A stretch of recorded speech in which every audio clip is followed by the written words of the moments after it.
listening to PetLifeRadio.com. What Were You Thinking is brought to you by Dog.com.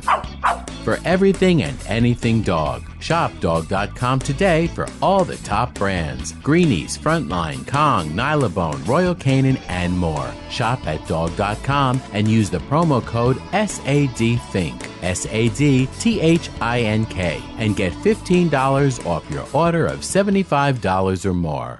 You've had a long day at work, and you can't wait to just get home, take off your shoes, plop yourself down in your favorite chair, and relax. You walk up to your tranquil residential home and your neatly manicured lawn in your quiet suburban neighborhood, put the key in the lock, open the door, and... yes, the pets have gone wild! What were you thinking? Welcome to the show about everything you always wanted to know about exotic pets, where to get them, what to feed them, and how to care for them. You'll even find out why some people live with a monkey. Now, here's your host, exotic pet expert and author Bob Tart. Hey, Bob, what were you thinking? Hi, I'm Bob Tart, author of the books Enslaved by Ducks and Foul Weather. Welcome to What Were You Thinking? We've never had what you might term a jumbo edition of What Were You Thinking, but this week we're having a special Shrimpy episode.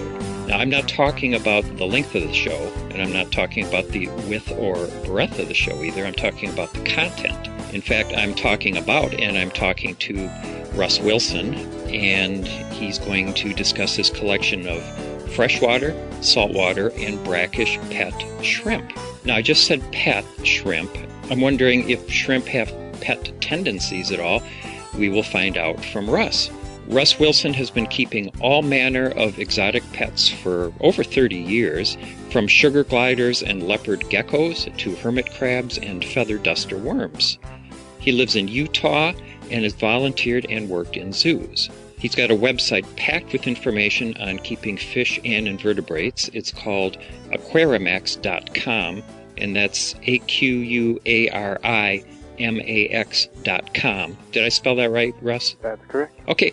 And Russ also does podcasts on fish and invertebrates, which you can also access from his website, aquarimax.com. So welcome to the show, Russ. Thanks. I'm glad to be back. Well, I'm glad to have you. That was a great show last time, and we talked about your African clawed frog, Hito. I have to ask how he's doing. He is doing great. If anything, he's singing more than he was when we were talking about him. Very cool. Is it the same song, or has he changed it at all, or...? He has come up with a few variations. Mm-hmm. Wow, that's really cool. Have you put any of the vocalizations on your website? I have tried. I do have one of his just generic ones. I haven't put any of the newer ones on yet because it's been hard to record him when he does it. Yeah. He gets stage fright when I take out the microphone. So. Yeah, I know how he feels. Yeah, absolutely. Before we get started too much, I wanted to ask about your podcasts. How often do you do those on your website? Well, I would say on average about twice a month. Well, that's good. That's more than I do. So I would encourage people to go to aquarimax.com and listen to them. What are some of the topics you've done recently? Let's see. We did one recently on my office aquarium and office aquariums in general, what you should consider when putting an aquarium in your office. We've done one on assassin snails, which is a carnivorous snail that eats other snails. We have done them on... We have one on African clawed frogs and a couple on different types of shrimp and all different kinds of things. Well, every one of those sounds like a great topic for this show, so I guess you're just going to have to keep coming back again. Sure, I'll come as often as you'll have me. Okay, all right. I was wondering if, since your frog has a name, of course, I was wondering if any of your shrimp have names. Well, one of them does. Our saltwater shrimp has a name which is perhaps not very original, but we called him Pepe. Pepe, okay. And why isn't that original? Well, a lot of people who keep this particular type of shrimp seem to call it Pepe after the Muppet, who is of course. Not a shrimp but a king prawn. But right. For some reason, everyone names him that. And well, that sort of brings me to the next question, and that question was whether any of the shrimp you keep are similar to the shrimp that people eat. Well, let's see. Similar in appearance, some of them certainly are. Most of the shrimp that people eat are saltwater shrimp, and I only keep one of those, but I don't think anyone eats the type of saltwater shrimp that I keep. Right. What is the size range of at least the shrimp that you keep as pets? Do we say shrimps or do we say shrimp? What's the plural here? Typically just shrimp without the S. Okay. But it exists with the S as well. I think it's kind of optional. But size range, adult sizes, I have some species that top out at about half an inch, and my biggest one is probably about 3 inches long, Okay. and everything in between. Wow. Okay. That's a pretty sizable shrimp, that 3-inch one, seems to me. How did you get interested in shrimp in the first place? Well, I've always been interested in basically anything that moves, but specifically in shrimp. I was keeping aquariums. I've been doing that for a long time, of course, and some years ago I found that certain shrimp can be kept in aquariums for algae control. So I decided to try that out, and that kind of led me into the whole business of keeping shrimp. Oh, that's pretty cool. I guess a lot of people keep snails in freshwater aquariums for that reason, don't they? Right, and actually in the past few years, it's kind of a boom in algae crews, different species, from snails to fish to shrimp and other organisms that will help take care of algae in aquaria, and so they've become a lot more popular. Shrimp, as well as other organisms, become a lot more popular in the last few years for doing that. I remember many years ago, probably 30, 40 years, when I had a small freshwater aquarium, I just went to a local sort of department store and got a small shrimp, maybe about 3/4 of an inch long, that was at least seemed to be vaguely transparent. Yes. Would that be a ghost shrimp? Most likely. Mm-hmm. Okay, and I thought that was a very interesting critter, and I enjoyed that. So are those still around? They are. Yeah, ghost shrimp are pretty popular, pretty common. Probably the easiest shrimp to get a hold of and the cheapest. They actually are not confined to one species. There's a large variety of shrimp that are sold as ghost shrimp because they have that quality of being mostly transparent. And they collect them from brackish water, from fresh water, and from salt water, and they tend to be pretty adaptable. It can be in different degrees of salinity, and so people will use them in aquaria just to keep as pets, but also as live food for both saltwater and freshwater animals. So the term ghost shrimp is just sort of a generic term. Right, a catch-all for any shrimp that looks the part, basically. Oh, okay. Well, since you brought me back to the topic of the three kinds of shrimp, the freshwater, brackish water, and saltwater, let's start off by talking about the freshwater variety. All right. And how many species of freshwater shrimp do you have? Let's see. Currently, I guess I have 2. But it sounds like you've had more when you say What was currently. Your use of the word currently makes me think you've had more than that. Is that right? Yes, over the years I've had various types. Right now I don't have any ghost shrimp, though I've kept them in the past. The 2 freshwater species that I have right now are the red cherry shrimp and the amano shrimp. Okay. That's the red cherry and amano? Right. Okay. And how are they different in, let's just talk about them for a while, about what the requirements are, and, sell me on these shrimp. Okay. Well, the requirements, most freshwater shrimp or shrimp that are kept in aquariums, they need to, they're very sensitive to wastes in the water. So, like, as how they differ from aquarium fish, that you need to be really careful about that. They should go into an established aquarium that has a nice base of bacteria that are transferring the waste into, less toxic materials. And preferably they should have a lot of live plants in the aquarium, because that helps with that, and also with hiding places. They need a lot of hiding places. Partly because if they're in with any other animal that might bother them, they just like to hide out once in a while. But also, they molt periodically as they grow, and once they've molted, their skin is very vulnerable. And so I've seen normally peaceful fish that wouldn't really bother a shrimp just slurp them up because they're nice and soft. Oh, okay. So you do have to be careful about that. But those are the basic requirements. They're easy to feed. They eat a lot of algae, depending on the species of shrimp, but most of them will be foraging for algae almost constantly. They like soft plant material, so you can put in things like bits of zucchini or some boiled spinach or something like that. They'll eat decaying leaves from the plants in the aquarium. They will also eat fish food of just about any type, so they're fairly easy to feed. Now, when you put zucchini in your aquarium, if you were to do that, do you use some kind of a feeding ring or something, or does it sink to the bottom, or what do you do? Oh, there are several ways to do it. You can use a clip or something like that. A lot of people will clip it or rubber band it to a rock. You can freeze it or blanch it, and either way will tend to make it sink a little more quickly. You can also just sort of crush it, which is what I often do, and it helps release some of the trapped air in the zucchini, and then it'll sink more readily. Do the shrimp generally get enough to eat just from having the algae in the plants, or is introducing things like zucchini and other greens, is that something that really needs to be done?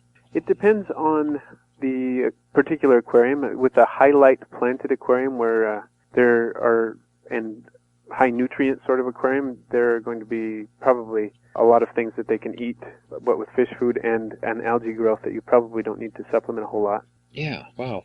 What are the differences between a couple of the shrimp that you were talking about? Could you remind me which ones we're talking about now, the freshwater? Right. The red cherry shrimp are smaller, and they get their name from their color. Their cultivated variety, the naturally occurring variety, doesn't have this color, but this variety that I keep is very, very red, like a cherry in some cases. The females especially are very red, and they're small. The largest one is probably about an inch long, and they mostly eat algae and things like that. They tend to be more for the fuzzy or film-like types of algae. And then the Amano shrimp are quite a bit bigger. You can find Amano shrimp that are probably 2 inches long or so, and they will also go after the hair algae, and they are not nearly as brightly colored. They tend to be on the transparent side, but sometimes they'll cycle through different shades of green or brown and things like that. Could you spell Amano for me? Yeah, Amano is A-M-A-N-O. Oh, okay. And it comes from the name of a Japanese aquarium expert who popularized the use of these to eat algae in aquariums. What sort of behavior do shrimp display that are interesting, the freshwater shrimp? Well, one thing is just interesting to watch them forage because they have, shrimp are decapods, so they have 10 legs related to crabs and lobsters and so on, of course. And there are 4 in very many species. The first 4 legs that they have claws on the end, not as big as they would in a lobster, or proportionally. They don't look like huge claws, but they do have that sort of same arrangement on the end, and they will constantly be scraping things off with these 4 legs, and it's just fun to watch them do that. Whether they're scraping algae off or a little bit of fish food or whatever, they're almost constantly doing that, which is just interesting to watch. They can also swim in different ways and just move around the aquarium. They can crawl. They can sort of, I like to call it helicoptering, where they'll sort of jet up into the water column and use their swimmerettes, which are under, they're not their legs, but they're under their abdomen, and they'll use those to sort of hover through the water. And then when they're afraid or startled, they can dart backwards with a jerk of their tail and just shoot through the water at lightning speed. Oh, wow. So that's interesting to see as well. I seem to remember when I had my ghost shrimp that when I sprinkled some fish food on the surface, that they would swim up and flip upside down and be working it with their legs on the surface of the water, just beneath the surface. Was I imagining things? Am I remembering it wrong, or is that something that happens? Oh, that's very common. In fact, most shrimp will do that if the water surface is calm enough. They will sometimes just get whatever sort of biofilm is on the underside of the water. Even if there's not any apparent food, they can usually glean something from it. So yeah, that's a very common shrimp behavior. Other than very large fish, are there particular kinds of fish, maybe more aggressive fish, that you shouldn't keep with shrimp, and other fish that are better? There are some fish that are better. I would say the general rule is if it will fit into the mouth of a fish, even with difficulty, then it's probably not a good idea. Okay. But I've noticed that some are worse than others. Things like neon tetras and guppies and so on, I can usually keep a living population in with a breeding population in an aquarium with those sorts of fish. But you get into things like angelfish or other cichlids, and you don't have any shrimp left. Right. Well, we're going to take a quick break for a word from our sponsor, and then we will be back talking to Russ Wilson about shrimp. We're going to get into the brackish shrimp and the saltwater shrimp. If you would like to be a guest on What Were You Thinking, just drop me an email. Send an email to bob@petliferadio.com. And while you're at it, while you're on the internet, check out Russ's website and that is aquarimax.com, AQUARIMAX.com, and lots of great information there. Listen to some of the podcasts. We will be right back.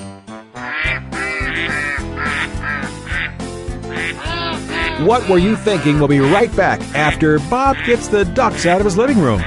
Don't go away.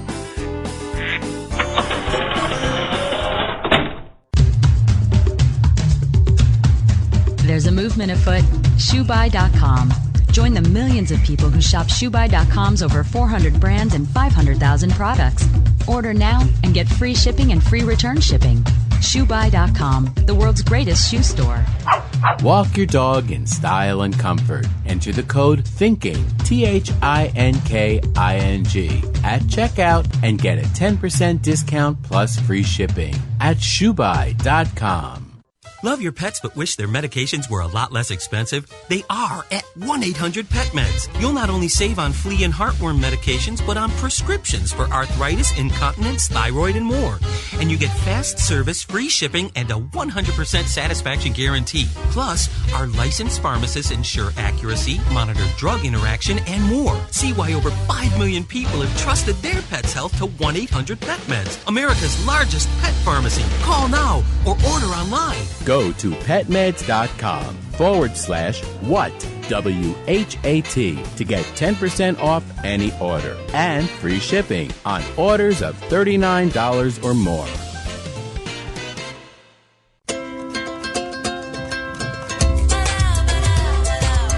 At Petco, we really love pets. There isn't anything we won't do to make sure they're getting the best products and the best care. So when you ask us a question like, so how do you feel about cat condos? We can say from experience, Feels like home. For her. Enter the code WHAT, WHAT, and save 10% on orders of $65 or more, plus free shipping at petco.com. Hello? Danica, where have you been? Oh, Grandma, I've been busy, racing, GoDaddy girl. Oh, I built my own online store with GoDaddy. Really? Let me see. Grandma'sAuction.com. Hey, aren't those Grandpa's golf clubs? Grandma needs her bingo money. Use promo code WHAT10, WHAT, the number 10, and get a .com domain name for just $7.49 at GoDaddy.com.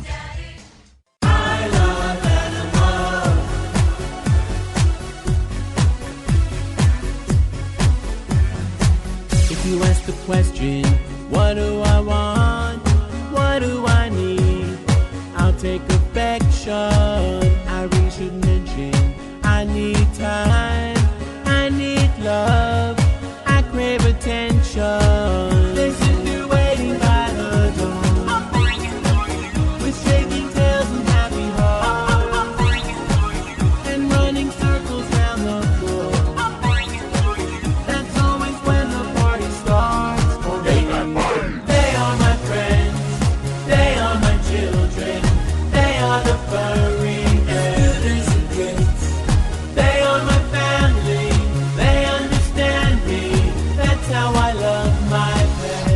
I Love My Pets, the new single by Mark Winter, available on iTunes. Aquariums and pond keeping are among the most popular of all hobbies in the United States and throughout the world. In fact, fish are probably the most numerous pet in people's homes and in their businesses. In Aquarium Mania, we'll learn more about the secret and not so secret life of fish and other inhabitants, the basics of good aquarium keeping, the complexities of the aquarium industry, and the science and art that surround this fascinating hobby. I'm your host, Roy Anong, and I'd like to thank you for joining us. Aquarium Mania. Every week on demand, only on PetLifeRadio.com.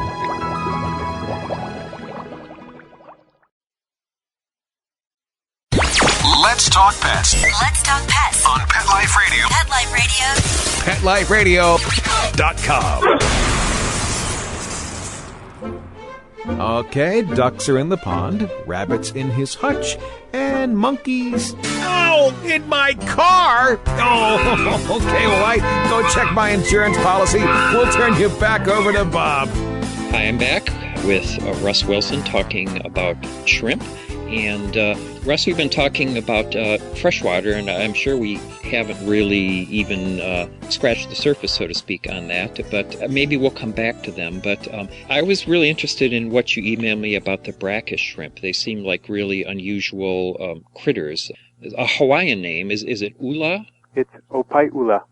Opaiula. You want to talk about them a little bit? Sure. Well, they are really sort of interesting and bizarre creatures. The only place they're found in the world is Hawaii, and they're found in these underground crevices in lava that's under the water table. And then they also venture into surface pools that connect to these underground crevices. And because they have such a varied environment, they can survive extremes of temperature, of salinity, of oxygen, and of food availability. And these situations would kill other shrimp, but they're real survivors. And in fact, some of the listeners may have seen these shrimp sold in sealed containers where they can survive for years in a container without adding any food, any oxygen or anything, just living off the small amount of oxygen and food produced by the algae that'll grow from room light that gets into these containers. So is that, I think years ago, not that many, but like in a Sharper image catalog or something, they had some kind of a little sealed aquarium that had a few plants and water and I don't know what else, but I recall that there were shrimp in it too. And it was probably, yes, the opaiula. Although I wouldn't recommend those sealed containers because the shrimp, basically, they can survive in them for a long period of time, but they cannot thrive. Right. And so, though they seem to be attractive sort of little units and very maintenance-free, they're not ideal. Yeah, that seems a little cruel to me somehow. I don't know why. What's the lifespan of the apaula? Yeah, the opaiula is a really long-lived shrimp, actually. We know that there have been systems that have been closed for 20 years, and there are still shrimp in them. And it's sometimes difficult to determine whether or not the originals are there, but we do know that they're much more long-lived than most shrimp, which we can expect maybe a couple of years at most. Wow, 20 years. What's the longest you've ever kept a shrimp? Let's see. I first got my opaiula probably 5 or 6 years ago, and I still have quite a few of the originals. And are they breeding? Yes, they are. I started out with about 40 of them, and I think I have somewhere around 60. Now, when you say that you're differentiating between the originals and the offspring, does that mean you're separating the offspring pretty soon after they hatch so you can tell which are the originals? No, but just judging on the number of young that have been produced and the population, it continues to grow, and I don't really lose very many adults, and so it seems to be that most of the originals are still there. Wow. Okay. Oh, that's interesting. And where do you keep them? Unlike other shrimp, which usually benefit from an aquarium with a filter and aeration and so on, I have them in some fairly large glass containers that are just kept at room temperature with a little light coming from a fairly distant window. And I have a 3-gallon container, a 2-gallon container, and a 1-gallon container currently. Just how many actual aquariums, including jars or whatever, do you have? That's a good question. I know it's over 12. Yeah. I haven't counted recently, but it's over 12. And do you keep any of do you mix any of the shrimp together? Like the freshwater, the saltwater, or do you keep them separate? Let's see. I have kept the Amano shrimp with the red cherry shrimp. Mm-hmm. And how do they get along? And they seem to do okay. They seem to do fine. I've heard horror stories of Amano shrimp eating red cherry shrimp, but I've never had that problem. All the others I keep separately. In theory, you could keep opaiula with saltwater shrimp because they're very adaptable. They can live in 100% fresh, 100% salt, even saltier than ocean water. But they do best at a fairly low salinity. So the cherry shrimp and the Amano shrimp, how are they on breeding? I mean, are they easy to breed if you wanted to do that? Yeah. Well, red cherry shrimp are very easy to breed. If you keep males and females together with good quality water and plenty of hiding places and nothing that eats them in the aquarium, pretty soon you'll notice that the female carries maybe 20, 25 eggs under her abdomen after they're fertilized. She'll hold them there, and once they're ready to hatch, she'll release them, and then the little babies are perfect little replicas of the adults, and they will raise themselves, basically, as long as there's food available and the water quality is good. And so you can start out with a few shrimp and end up with a whole lot, which is what I did. Amano shrimp are a lot more difficult because in the wild they apparently reproduce. They have a saltwater component to their reproductive cycle, so they involve moving up and down the river and so on. So some people have had some success with changing salinity and so on, but I haven't actually tried with the Amano shrimp. So, how many red cherry shrimp will hatch at one time? I would say most females the younger females carry fewer of them, but a mature female, maybe 30, 35 shrimp.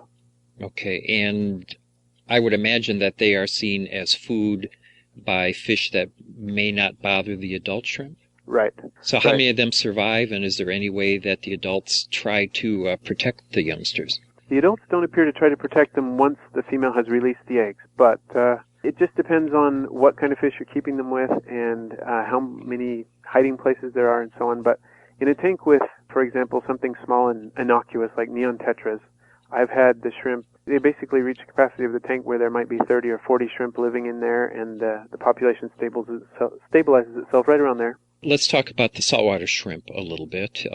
You have a peppermint shrimp. I think you told me about that. Right. The peppermint shrimp is called a peppermint shrimp because he has red striping on his body. So he looks something like a peppermint stick, I guess, if you're imaginative. And it's kind of skittish. It's not as outgoing or as bold as some of these other shrimp that you see swimming around the aquarium all the time. It tends to hide a lot during the day. It comes out at night a lot to eat. But a funny thing about peppermint shrimp is that they're almost constantly dancing. And I don't know if this is to an attempt to emulate the current moving algae or something like that, so they sort of blend in to prevent predators from attacking them, or if there's some other reason. I don't really know. But it's kind of interesting to watch. And the main reason that I got a peppermint shrimp was to eat a certain type of anemone called an aptasia anemone, which reproduces like mad in a marine aquarium and can overtake things, stinging the other inhabitants of the aquarium and overgrowing them. And so I got a peppermint shrimp to control those, and he does a great job at that. So what, he eats them when they're at some kind of little polyp stage or something? Or the funny thing about these aptasia anemones, and with a lot of anemones they have this in common, when they're bothered or attacked, they'll shrink down to a tiny little blob. They just sort of eject most of the water that's in their body and shrink down. But peppermint shrimp, with these thin chelipeds or claws that it has, it can reach into teeny crevices to grab that blob and just eat it up. Really? So what is the size of one of these anemones, even when it's compacted, versus the shrimp?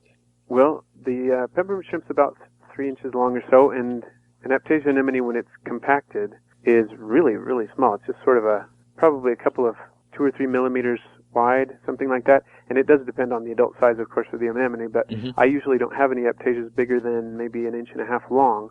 But that's still quite a lot of compaction. Seems like I have seen photos of a peppermint shrimp in the tentacles of a larger anemone and just kind of scampering around with impunity. Is that correct? Well, I'm not certain that peppermint shrimp specifically do that. It could be that they do with some types of anemones, but I do know that there are quite a few species of shrimp that will do that. I think, let's see, what is it? There's another shrimp called the dancing shrimp sometimes, or even the sexy shrimp, because of the way it moves its abdomen. It's kind of funny, but this particular shrimp, I believe that's the species that can live symbiotically with a pizza anemone and just hang out in the tentacles without any harm. Wow. And can you have more than one of these peppermint shrimp, or? You can. I have a fairly small tank, so I've only had one at a time, but people typically in a larger aquarium will keep several of them. How large is your marine aquarium? It's a nano reef, very small. It's just 10 gallons. Wow. Aren't those kind of difficult to keep, a marine aquarium that small? It is a bit challenging. Generally, with any aquarium, the larger, the easier, because it's just more forgiving and easier to control. But I sort of went from the reverse route. Having kept freshwater aquariums for so long, I started out with a 5-gallon marine aquarium, and so I'm sort of working my way up. Yeah, I guess so. So I take it the shrimp aren't particularly territorial.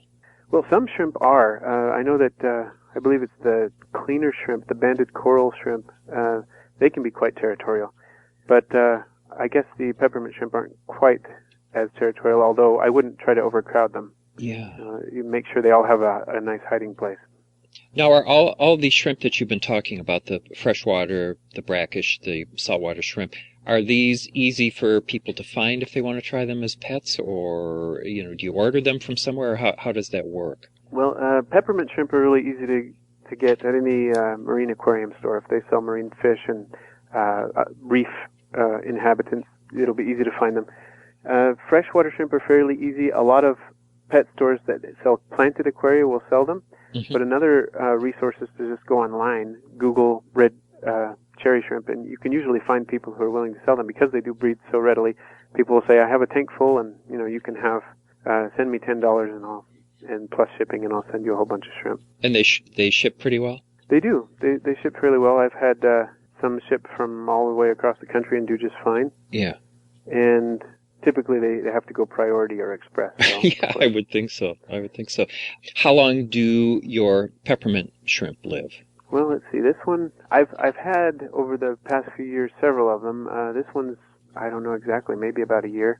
And I think they'll live longer than that. I think the saltwater shrimp have a little bit longer lifespan than some of the smaller freshwater ones. Mm-hmm. And the saltwater ones, do they reproduce very readily in captivity or not? Some of them do. I know that the banded coral shrimp and quite a few others will spawn fairly regularly. Raising young is another issue because generally in an aquarium, unless you put them in an aquarium especially to raise the young, most of the young will be eaten or be sucked up by the filter, things like that. Oh, yeah, that's right, the problem with the filter. Well, it sounds like there's a lot more to shrimp than I ever imagined. What do you think is the biggest challenge, as sort of a final question to you, about keeping them as pets? I would say, for beginners, maintaining the water quality, which is the same issue with fish. And once you've mastered maintaining the water quality, I think you're well on your way to keeping shrimp successfully. Now that might be different for the opaiula. They are a little tougher than the other shrimp, but even then you need to make sure that they have a good base of the beneficial bacteria going for them if you want to keep them successfully. So that would probably be it. And if you don't have the anemones, what to feed your peppermint shrimp? What do you feed them, or what do you supplement their food? Well, they'll eat quite a few things. Any kind of fish food that you'll feed your fish, frozen, flake, pellets, whatever, they're not particular, they'll eat that as well. Okay, well, that's great. Thanks so much for being on the show again, and you've just made me think of a lot of different topics that we're going to have to get on and discuss if you're willing to come back again. Oh, yeah. All right. Your website, again, is aquarimax.com, AQUARIMAX.com, for information about all these critters? Most of them. Mm-hmm. Okay. And I'm continually adding things. Right, and podcasts too. So please check out Russ's website. Russ, thanks so much.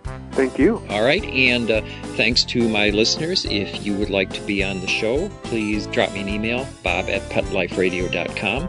Also, check out my website, bobtart.com. You will find information on my books, Enslaved by Ducks and Foul Weather. Thanks for listening, and thanks to my producer, Mark Winter. See you next episode. Bye-bye. Thinking about buying a monkey? How about a ferret or a skunk? Then check out the show that will answer the burning questions. Where do you get them? What do you feed them? How do you take care of them? And most of all, what were you thinking? With exotic pet expert and author Bob Tart. Every week on demand from PetLifeRadio.com.